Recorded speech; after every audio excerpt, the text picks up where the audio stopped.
October 24th. In case அவங்கள்ட்ட சொல்கிறது என்னென்னா, கர்த்தரின் ஆசீர்வாதமே ஐஸ்வர்யத்தை தரும், அதனோடே அவர் வேதனையை கூட்டார்.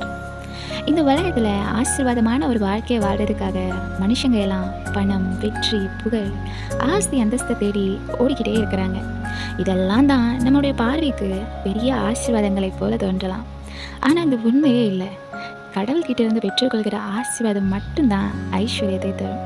அது கூட அவர் வேதனையை கூட்ட மாட்டார். இந்த உலகத்தில் மனிதனுக்கு கிடைக்கிற பணம், பேர், புகழ் எல்லாமே டெம்பரரி தான். ஆனால் கடவுள்கிட்ட இருந்து கிடைக்கிற பிளெஸ்ஸிங்ஸ் என்றைக்குமே நிலைக்கும். பணக்காரங்களாக இருக்கிற எல்லாருமே சந்தோஷமாக இருக்காங்களா, நிம்மதியான ஒரு வாழ்க்கை வாழ்கிறாங்களான்னு கேட்டால் நிச்சயமாக கிடையாது. ஆனால் கடவுள் கொடுக்குற பிளெஸ்ஸிங்ஸில் நிம்மதியும் சமாதானமும் இருக்கும். ஒருவேளை நீங்கள் சொல்லலாம், நான் எவ்வளவோ கஷ்டப்பட்டு உழைக்கிறேன், ஆனால் எனக்கு ஆசீர்வாதமே கிடைக்கலன்னு ஃபீல் பண்ணலாம்.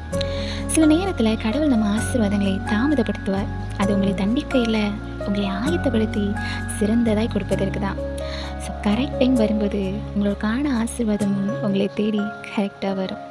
அதனால் இன்றைக்கு எல்லாரையும் போல் இந்த பூமியின் ஆசீர்வாதத்தை மட்டுமே தேடி ஓடாதீங்க. உங்களை ஆசீர்வதிக்கிற தேவனை நோக்கி பாருங்கள். அப்போது அவர் உங்களை ஆசீர்வதிப்பார். அந்த ஆசீர்வாதத்தோடு அவர் ஒரு நாளும் வேதனையை கூட்ட மாட்டார். So stop chasing the blessing and start chasing the blesser. Have a blessed day.